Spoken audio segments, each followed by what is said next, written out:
Why do you say that, Father? You aren't afraid, are you? No, but I respect some of the superstitions of others. Often they are founded in fact.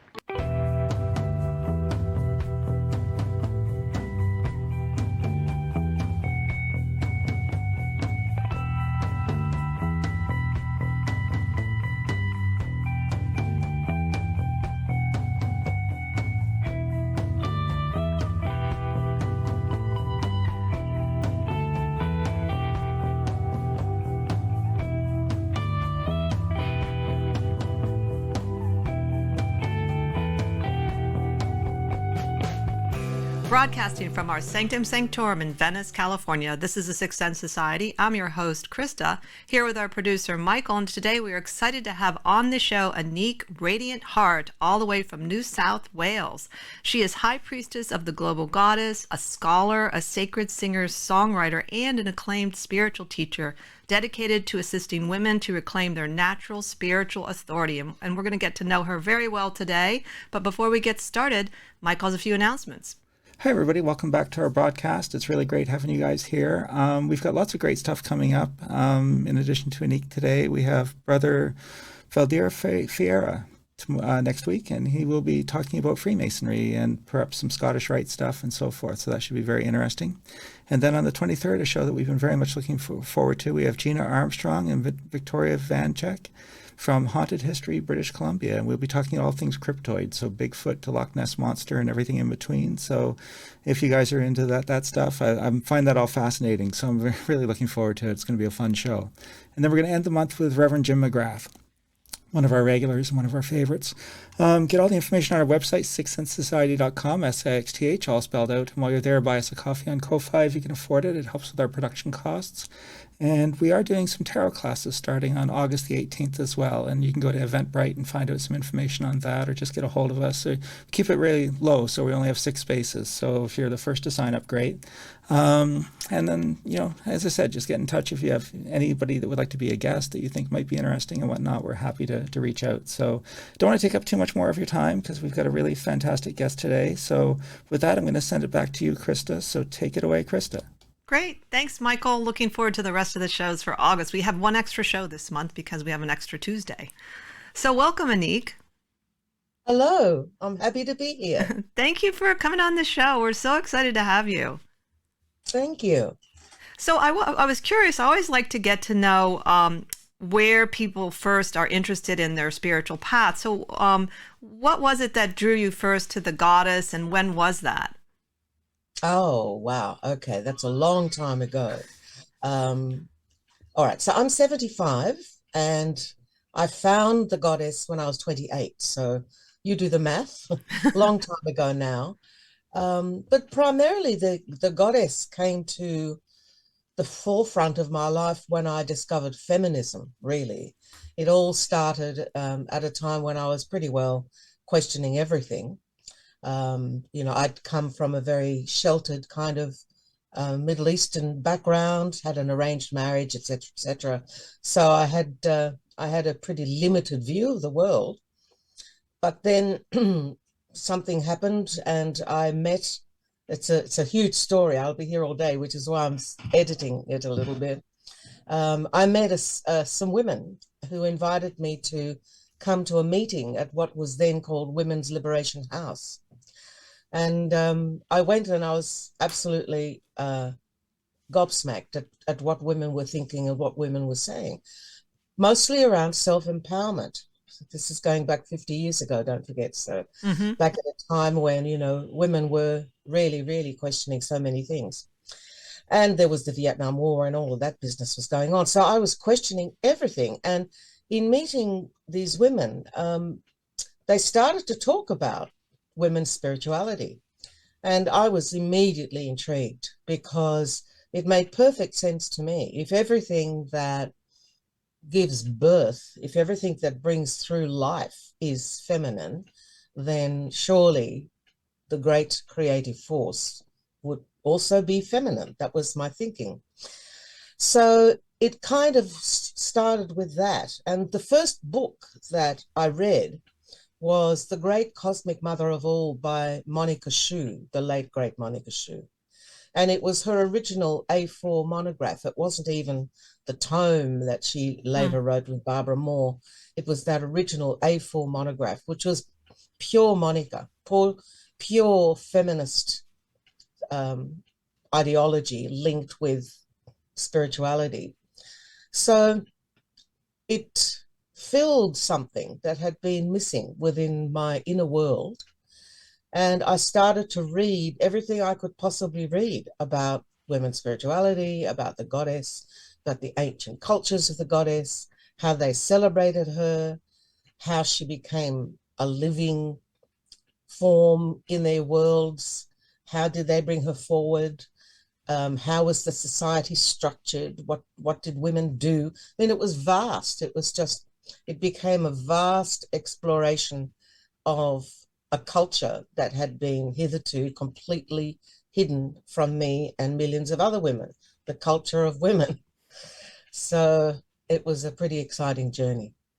Now, did you find yourself drawn to certain types of goddesses in the beginning, or were you just very open to all the different kinds from the very beginning? Well, from the very beginning, the faceless ones, the very ancient ones, the ones that were called the Venuses, they were the ones that really fascinated me because I've always been a big woman. And back in those days, I was an even bigger woman. I was a woman of size and stature. And so the little Venus of Willendorf was particularly important to me. And I found that those ancient little figurines, which were obviously for me like the cross is to a nun, an item that one holds in the hand in order to connect with something that is divine, both in my opinion, in its appearance, but also in its intention, which is to have something in physical form that connects us to that unfathomable, immeasurable, indescribable force that we all feel and that many of us know is there. And to have something tangible to hold like that was, I'm sure, very comforting. It certainly was for me. So the ancient faceless ones, the ancient bird goddess, all the different snake goddesses. I'm fascinated with snakes. And so they were the goddesses that appealed to me.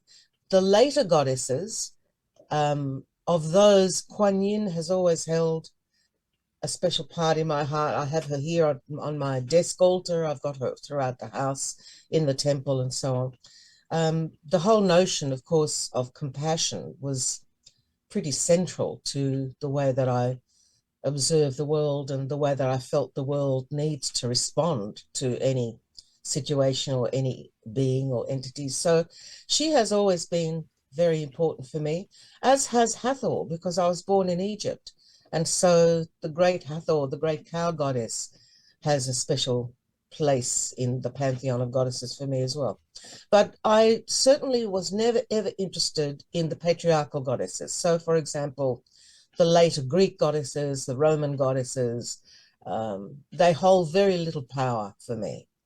Their origins are always either coming from some male god's forehead or one of his ribs or whatever it is. None of those goddesses ever held much juice for me at all. I was very taken by, I initially was taken by Tara because I was studying Tibetan Buddhism, but then I got interested in the goddess movement more. It was like in the late 80s, 90s, and I was very taken by some of the ones that you're talking about too. And I loved the stories of Isis and Osiris, and Inanna really spoke to me. I remember having a lot of dreams about snakes, which I remember Vicky Noble made a comment in one of her books about. That's very common when women first re-engage with the goddess. I had these like little snakes and big snakes and sometimes they were like very pleasant and sometimes not. And I thought, wow, that's so cool, because I didn't expect it. I didn't, it just happened. And it sort of makes you feel like, wow, there's really, like for me, there's really something to this because it was so unexpected. Yeah, absolutely. Yes. I started to receive snake skins, which was very interesting. People started to gift me with snake skins. And yes, it was an extraordinary period. At the moment, it's almost as if when one opens that tiny little chink, that when one even says, oh, this may be so about anything, all sorts of things start to unfold. I mean, the sorts of things that started to unfold in my world when I actually started to pursue more information was really literally amazing. Music started to come through, fresh original music, ideas for workshops, and all these things that I had never dreamed that I'd be doing or experiencing started to happen. And it was very early on that I realized that she had a plan for me. She had an idea of what she wanted me to do. And I started to understand why I was gifted the voice that I was gifted, why I was gifted the skill to be able to, manifest the music that I do. So many things fell into place, the moment I said yes to her. Now, you went on to establish a temple in 2013. So I'd like you to talk a little bit about what that is and how you came to do that, since that's a pretty, that's a committed thing to do. Yeah. Well, I'd always had altars. I love altars. I understand what they are very deeply, and so I use them and interact with them very strongly. So I set up a room. I had a spare room at the time. I set up a room with the 4 altars to the 4 elements, first of all, and one larger altar, which was the main altar. So I started to work with building energy in that room. And so that's when I started doing daily sacred practice. I'd been doing it before in a more ad hoc kind of way, but I began to do my daily sacred practice every day religiously, and doing a particular practice, which was the calling in of the elements and the honoring of the presence of Goddess that creates. So for a start, I started to tweak what women had been doing, or what I had seen women do anyway, which is, cast the circle in what I would be more a Wiccan or a witchy kind of thing. Mm-hmm. For me, it became so clear that in order to create an energy that is Goddess, a presence, that's why we call in the elements, because the elements combined create matter in the real world, the non-real world, I suppose. But in the material world, it's the elements that create form. So for me, at a metaphysical level, at a spiritual level, I started to really honor each element and honor it in my body first. So when I called in water, I would imagine and feel the waters of my body, remember my tears and taste my saliva and so on. And so I started to really honor the elements first in my own body, in the physical, and then appreciating how they operate as my emotions, the emotions of water and so on, and then honor that element in nature. So my process was from the inside out, if you like, to the world. So in calling in the elements, I created through externalizing it from my own self, my own physical, my own soul, parts of her. And as I did each element, I would feel more and more her presence arriving and shifting the energy quite tangibly, really, for me. And so year after year of doing that process and actually connecting so strongly with her presence, I started to understand that I needed to actually create a dedicated space which was outside of my home, which was part of my home, but yet separate to my home. So I started to look and I started to ask Goddess. As it always happens, she created changes in my world, which meant that I had to move my home. And the way she created it was actually that my mother became very elderly and started on her journey to dementia. So, I had to look after my mother. So we had to find another home. And we found the perfect place, which had a little building which was at the back of the house, sort of attached to the house, but not in the house. I knew immediately that this was meant to be the temple. And so, to cut a long story short, we moved in, and I created the temple space out of that it was a big empty space that had been, I think, a children's type playroom sort of thing. As soon as I created the temple, I started to get requests for teaching. I started to get requests from people to start teaching what I was doing, because I'd started to write about it. I'd started to talk about it at different events that I was invited to go and sing at and so on. And I'd started to talk about the global goddess, the goddess that was present in every single culture, like the old Venuses.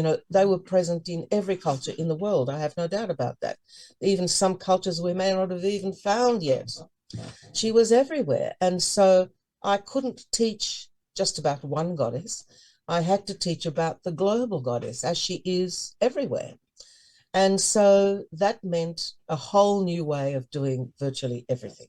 And so I started to teach whatever was coming through me. And most of it I had not read anywhere before or heard anybody say before. It was almost like I coined an expression at the time. It was almost like I was an intuitive archaeologist, because what I was uncovering, or what I was bringing through, was like something that had been dug out of the earth somewhere, that had never been seen before. So I started to teach this particular brand of goddess, and obviously it was wanted and needed, because many women stepped forward and have done that training with me. So the temple is a very important part of my work, because in it I teach about as many different cultures as I possibly can squeeze into the 3 years that we do the training, so that we truly have a deep understanding of where we are, where we fit, in the matrix of life as women. It's very, very important to me, because I believe that everything that's wrong with the world today, absolutely everything that's wrong with the world, is because women are not making the decisions, or are not making the major decisions, or making the decisions often enough, or whatever it is.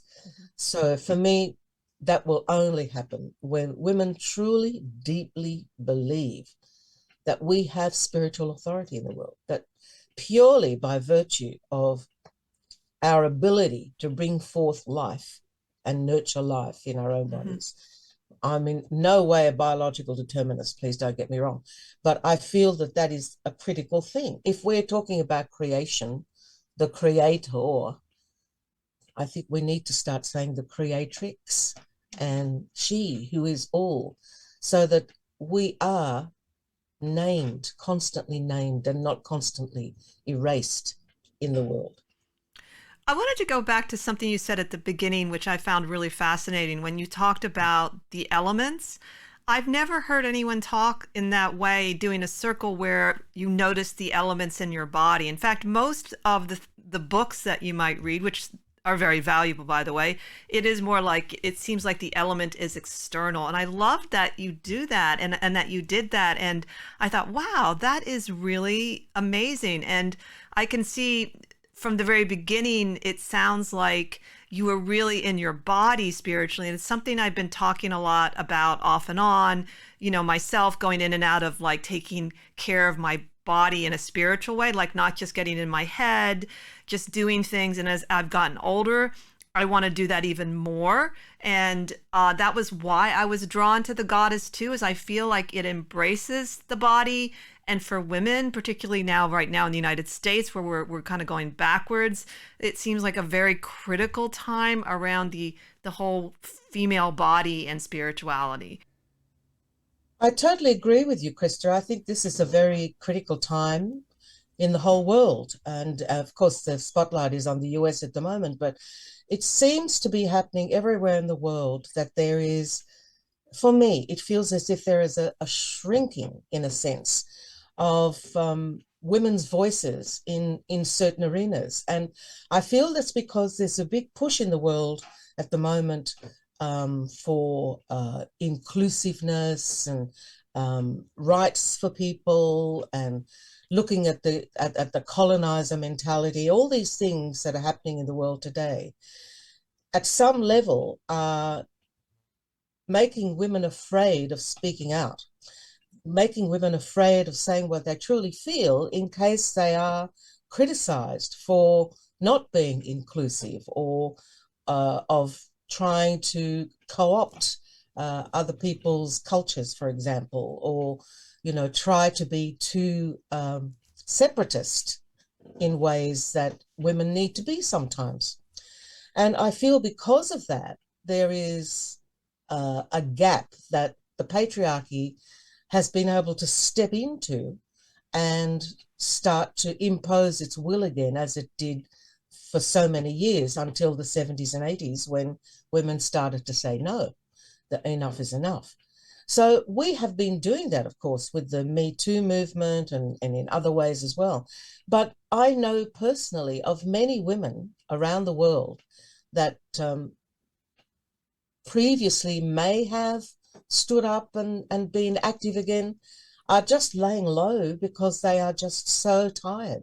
They are so tired of the struggle. And young women that are coming through today are not feminists in the way, say, that I was back in the day. They're completely different in the way that they speak. They're very different in the way that they're organized. And I feel that somewhere along the line, we've lost something as women who are struggling for our sovereignty. You know, we're still struggling for our lives, some of us. You know, women are still being killed every day and so on. So there is some kind of shift that needs to happen. And I feel it can only be through the spiritual avenues. It can only be by women coming together and finding that essence that is uniquely our own, that allows us to manifest things in the world that will be useful for the world, that will be for the good, you know, things that, ideas, projects, sanctuaries that can help us to produce whatever is required to bring back a balance to the world, because it certainly is out of balance now. That's fascinating what you bring up. And I can tell you, I experience that sometimes myself. And I don't know, before really social media, I would speak up whatever was going on with me. Mostly I do it through poetry. And now I feel I have to tiptoe. And I don't agree with it, but I don't want to be the recipient of this fury that can come at you, sometimes from not even real people. So, Yes. but that definitely speaks to me, what you just said. I hadn't really thought of it that way, but I think you're right on about that. I did want to give you an opportunity, and I think our audience would really love to hear one of your chants. I listened to some, and I think that the idea of chanting around the goddess is such a powerful idea. And I love that you really do that and embrace it. And so we would love to hear one of your chants. All right. Well, I'll share with you the very first chant that came through for me. I had never written music of any kind. I mean, I'd been a singer all my life. I'd done very well at it, but I had never really been moved to write any music. There was plenty of wonderful music to sing. But I wanted something that made my heart expand when I was calling her in. And the chant that was being used at the time was, "She changes everything she touches, and everything she touches changes." And it's a beautiful chant. And singing it certainly did bring something through, but not what I wanted or what I knew was possible. And so I simply asked Goddess, I said, I'd like to sing that chant, but I wanted to touch me in a particular way. And this is what she gave me. changes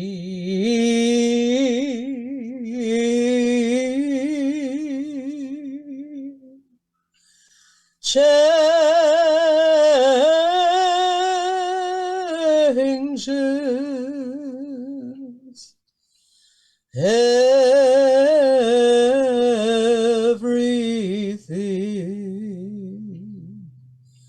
She touches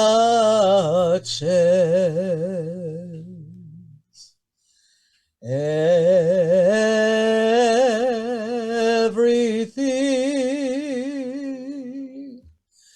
She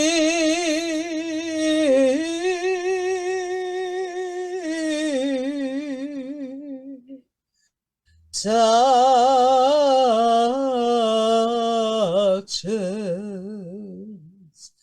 changes.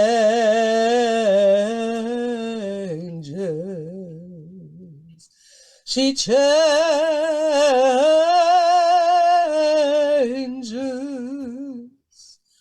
all that she touches,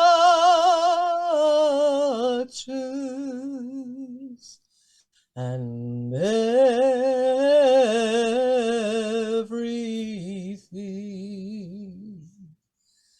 changes.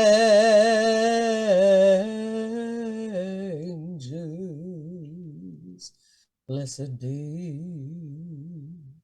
blessed be, blessed be.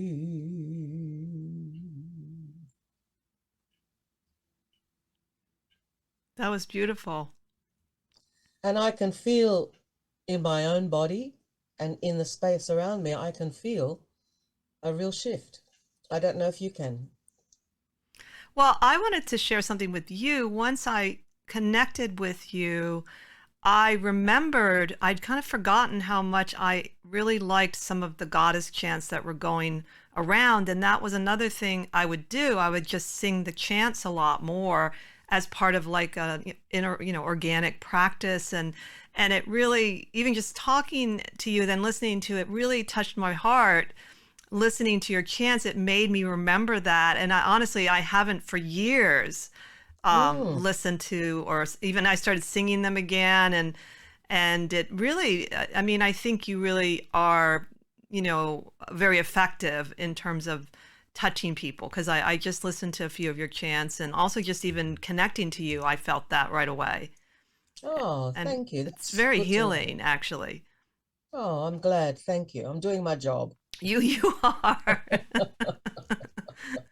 Well, singing is so very powerful, and of course, spiritual music is both in a positive and a negative way can really affect us, because obviously you can use it to brainwash people as well, like anything else, Yes. right? Of course, yes, yes. And then of course the sacred practice in the temple every day, because I chant in the temple every day for at least 2 hours. It imbues the space. It's the same feeling that you get when you walk into, say, the great cathedrals in Italy and so on. The walls, the very place itself becomes imbued with that devotion, because that's what happens when we chant or when we sing praises to Goddess. It's our devotion. And so the place fills with that resonance, and you can just walk into it immediately and be healed. You don't even have to be there for very long. The moment you step into any space that has that kind of resonance, it is healing. It's so true. And it's one of the things I really appreciated learning about when I was really initially involved in Tibetan Buddhism. And I would go to I remember going to the Kala Chakra initiation in Toronto, and they literally took a week to prepare the space. And so they were very patient. The Tibetans are very patient. And so they, some of the groups would also do that. And you could just feel when you walked in, it was pulsating. Even if you Yes. didn't know anything else, it was so supportive and so incredible, that it really, I think it had an impact on me, because it was that was really my first introduction to spirituality, because I wasn't brought up anything. My parents were they both left their religions and they just brought us up to be ethical people. so, Yeah. so space is so important. And like you said, and the chanting does, it just changes things, you know? Yeah, it does. And I feel that what we were talking about earlier, there's I suppose the reticence of some women to speak up and so on. I have been working towards a priestess convocation in Crete now since before COVID. It was originally meant to happen in 2020, where I put out a call for priestesses to come together from all over the world, as we have done for thousands of years, yet we have not done it for the last 5,000 years of patriarchy. And the idea was to bring priestesses together. And why I say priestesses, I use that as a word to define women that are in service to Goddess. And I feel that once we make that commitment to be in service to Goddess, we access something. We access an energy or a power that makes us think about things in a different way. So that's why I wanted to gather not just the women, but the priestesses, because I feel it's time that we who work in the unseen realms, if you like, really started to put our heads together and see how we can all have an impact together on that unseen realm to bring about the changes that now are really, really important. I mean, taking away our rights to our bodies is just not on, and it's time for the women, to rise again, which I don't think has happened really since the late 70s, since the halcyon days of the feminist movement. And it's time. And so this priestess convocation in Crete, which is happening in October, not very long now, has really sparked the imagination in many, many women. And I'm feeling hopeful that if nothing other, at least some fresh new ideas and some energy will be generated so that we can, have some kind of action in the world to stop what I feel is an impetus that is building as regards, taking away more and more of our rights. I love that. And I'd be interested to see the different types of women that would come together too, which is something I got a sense that you're very open to just different traditions and different, like even the concept of priestess. It sounds to me you're pretty open about that concept, depending on what culture you're coming from, what that means. Oh, absolutely.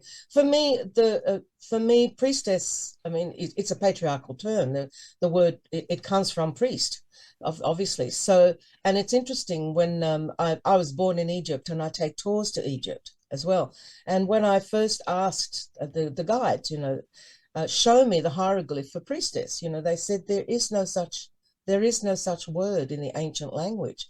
And of course not, because it's a patriarchal word. However, there is a glyph, there is a hieroglyph, and it's actually two hands upheld with the palms facing out like this.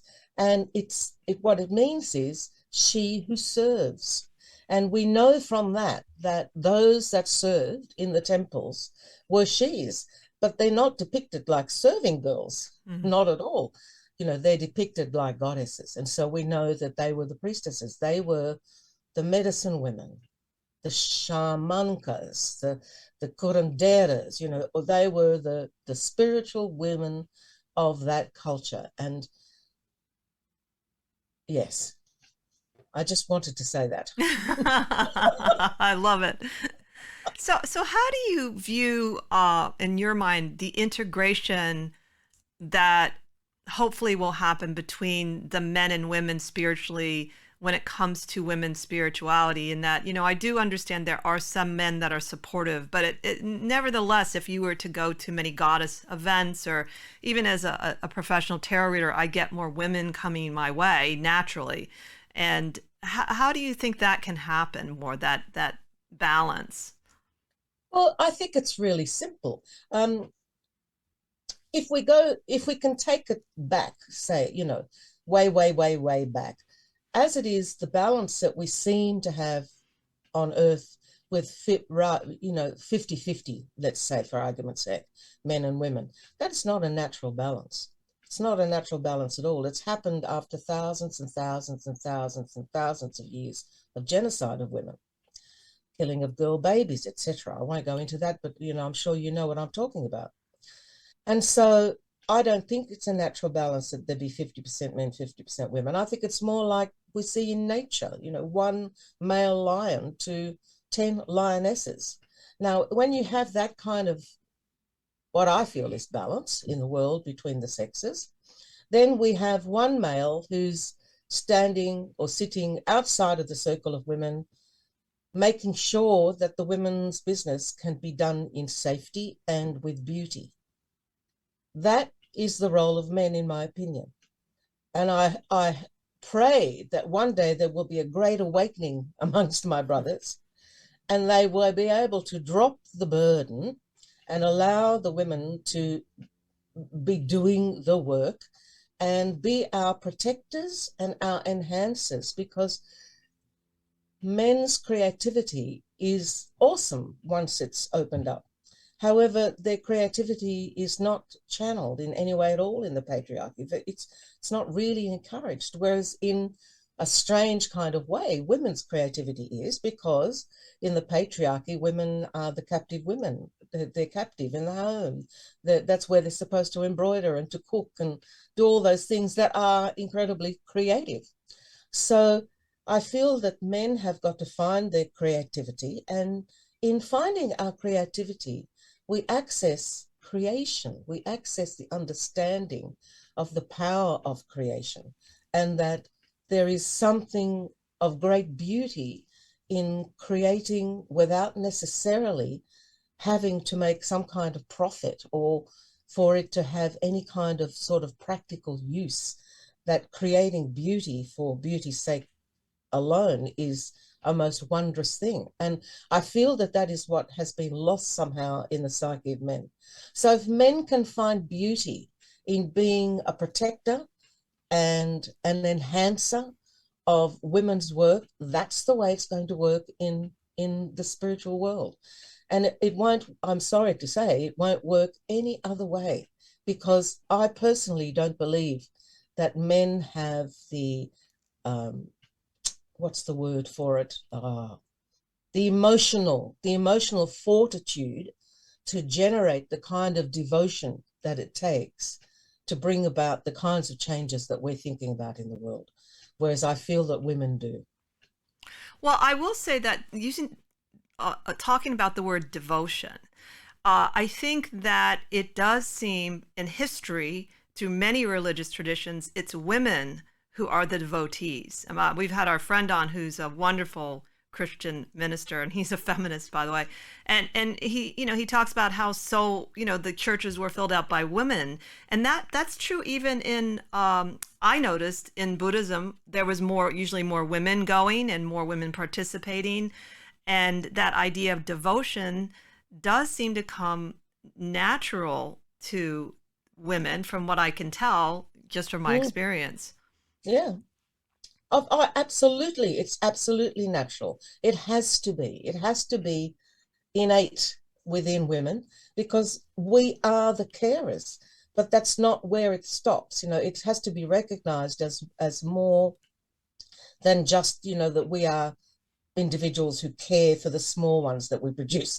It has to be understood at a much deeper level that devotion, that ability to care, to be sensate and caring, is at the very heart of developing individuals in the world that will look for the beauty, in all its expressions. And that devotion, which is innate in women, is unfortunately not innate in men, nor is it developed from the moment they're born. If they do have it, as some do, it's squashed. So it has to be recognized that we are more, that power that we have is more than just mothering. It's about creation. It's about creation itself. And that's why we are here. We took form to create in joy, not to create in fear or to create for profit. And when those things are removed from the picture, all of a sudden we have paradise. And I think I like that idea of sort of reframing the concept of the Great Mother. And it was actually an astrologer who reminded me, because of the fact that I'm the sign of Cancer, and I was just kind of complaining how they all think I just want to like bake cookies and do things like that. And he says, well, I think Cancer is the most powerful archetype because it's the Great Mother. And he meant it more on a larger scale than just I mother kids, or, and I thought, oh, why did I forget that? And the Great Mother creates all kinds of things, like you're saying, right. and that power. And part of the problem, I think, is how sometimes the Western world defines the feminine versus the masculine. And I Yeah. think that what you're saying too is the Great Mother can do more than what we're allowing it, both through men and women. Yeah. Oh, absolutely. Absolutely. Yes. Yes. So I did want to ask you, just out of curiosity, I know this is a little bit off topic, but on your website you talk about the 33 teachings of Kuan Yin. I was just kind of intrigued. I've never heard of the 33 teachings of Kuan Yin. Now, I've read about Kuan Yin and some stories about her, and I know who she is. Mm-hmm. Well, Kuan Yin is an awesome goddess. She has been a living goddess since time out of mind, and she still is today, worshipped, all over the planet. And her main teachings are around self-empowerment through compassion, or kindness, if you like, which of course is very much a buzzword these days in the world. But really, what it's truly about is the total surrender in trust that whatever is happening is for the good. So that even if there's something happening in our worlds that is in some way feeling not good in the moment, like what we were talking about before, having our reproductive rights taken away from us, etc., we need to really trust that there is a bigger picture and that we just cannot see it. And Kuan Yin teaches us to do that by using 33 words. Primarily it's words like power, love, devotion, enlightenment, and different words like that. And for each word, there is a teaching. There is a mantra, and there is a short, beautiful, I suppose it's a poem.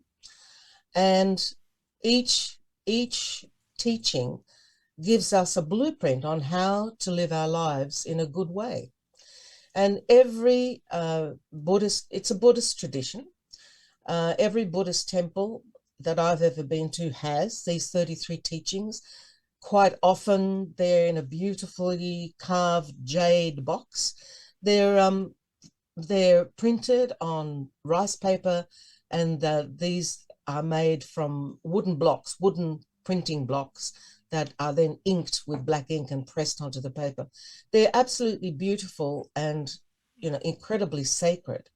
And the teachings roughly also cover a month, so that you could do them one a day. And so you'd be rolling, these teachings one after the other all year round, working with one word every day, one teaching. And I have found it to be an incredibly empowering thing to do. And so that's why I teach that workshop, so that women can understand what the teachings are about to begin with, and then understand how to do it each day so that they get the most benefit from that practice.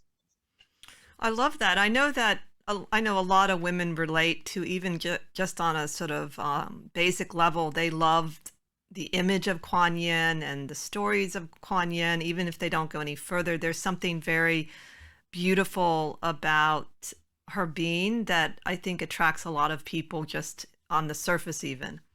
Oh, yeah. Well, there is a great serenity in surrender. And surrender has become a dirty word in some ways, because it's interpreted as sort of giving in some kind of way, whereas it isn't. It's to fully surrender is one of the strongest things that anybody can do, because our natural instinct is to struggle for what we feel is the correct thing in any given moment. Whereas nobody knows that. Nobody really knows in any given moment whether we're making the right choice or not. It comes down to trusting that, okay, we're making the right choice in this particular moment and flowing with it. So for me, surrender to whatever is the simplest and the most intelligent thing to do. Why anybody would want to do anything else, I don't know. So Kuan Yin represents that serene, calm existence one can achieve through mindful surrender. And I think that's what she touches. She touches in all of us a yearning to just let go and be, and just be, with nothing else clothed over that or draped over that, just to be. And it seems such a simple thing, and yet look around you, observe the people around you, talk to people, and you will see that most of us, I'll include myself too, are in constant struggle, and it's exhausting, totally exhausting. That's a wonderful just piece that you talked about, and I completely agree with you. It's a very but the concept of surrender, from my point of view, is very feminine, and one of the problems I initially had with some of the feminist movement when I was getting involved was I felt it was too masculine. The approach, and it's fine to do that. Obviously, we need a masculine, sort of energy sometimes to accomplish things, but I had a struggle with that from the very beginning, and I'm kind of getting back to not struggling with that concept. And funny enough, I read Shannon Lee just published a book fairly recently called Be Water, My Friend, and it's about her father Bruce Lee, and that was one of his big things, and he was very much a thinker, and she talks about what this means from her point of view. So she writes it as a woman, a young woman, and now older woman, the daughter of Bruce Lee, and she has his legacy, and it's a really great book. I just love it, and weaves his philosophy of this be water, my friend, and I love it, that idea, because that's what water, it goes around things, and it's a good thing to live by. But I think you're right that most of us, we probably have to, really consider this on a daily basis to make it work. Yeah, absolutely. Yeah, and Kuan Yin definitely touches that part of us that yearns for that. Yeah, I never thought of that way, but yeah, her imagery is like that. It's very serene and makes you relax when you look at her being.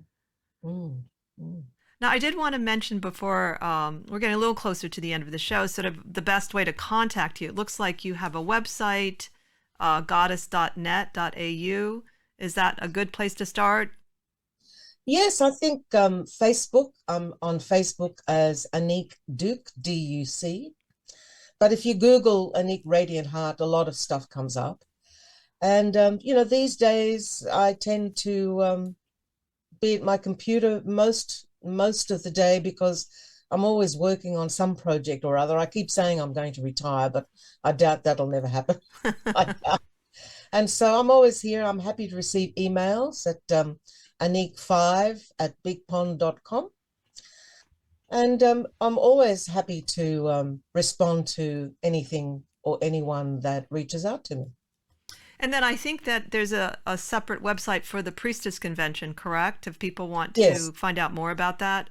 Oh, yes. Just Google Priestess Convocation Crete. That's convocation, not conference. So Priestess Convocation Crete, October 2022, and it will come up. And it's it'll be a wonderful event. Do come. I doubt it'll ever happen again.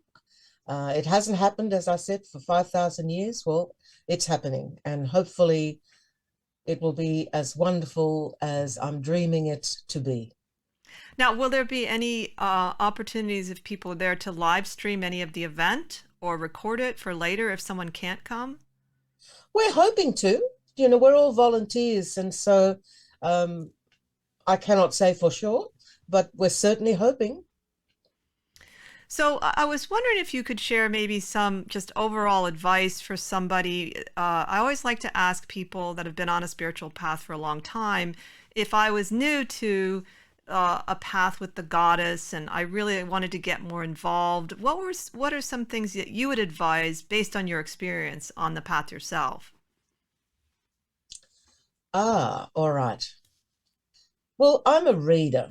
I love to read. And so I would say to somebody who came to me, well, read the book When God Was a Woman by Merlin Stone. And then I would also say, find a women's circle. There are women's circles happening everywhere now. It's really very easy to find, particularly with social media. Find a women's circle close to you and go and sit down and talk with the women and see what happens. But certainly, if you live in a city or a town, say, for example, if you live in Glastonbury, if you're lucky enough to be in Glastonbury, there actually is a goddess temple there. And so find the goddess temple and find the women, and it's usually the women who are tending that temple, and start to talk with them. And if you're in a town that doesn't have a temple, well, I would say that there are plenty of goddesses that you can find through Buddhism, as you've said. Find the goddesses in the religions that are around you. And even in Christianity, find Mary, but find her and read between the lines. Find out that Mary, Mother Mary, was a priestess of Isis, as was her mother, and so on. And so the goddess is even there in Christianity if we look carefully enough. And certainly in some of the alternative gospels. Yes. Which are not easy to Absolutely. read. I actually did read the Bible many, many, many, many years ago, and it was a very arduous task. But, I felt that it was absolutely necessary, and I'm so glad I did, because it actually helped me look through and beyond, the established religion.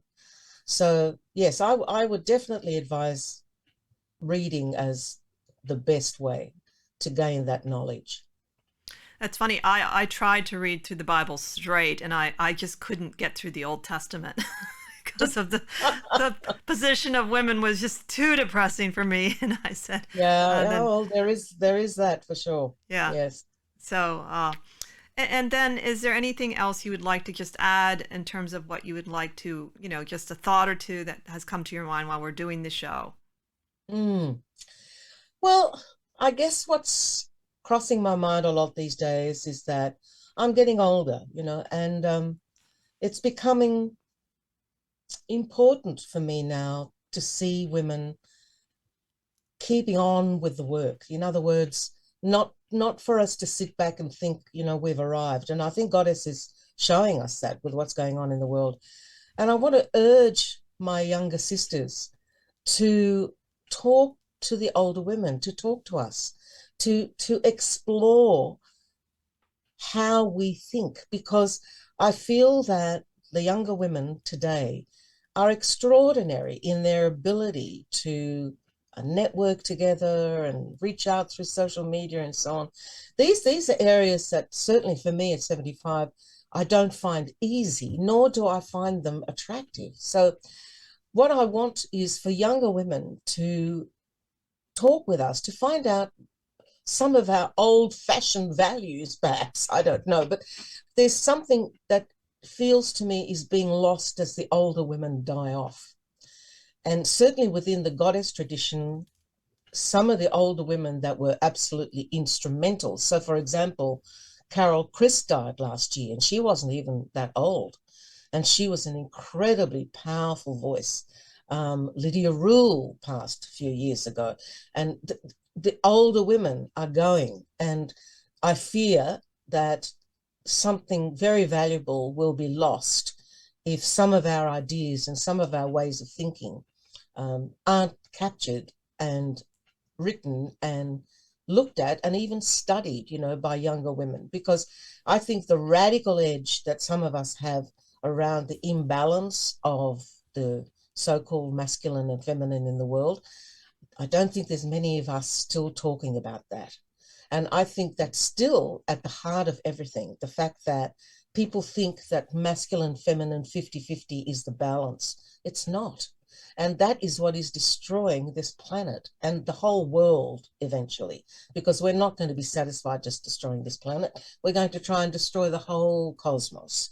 That's unfortunately the patriarchal mindset with Elon Musk's and people like that, heading out into space and wanting to claim even what's out there.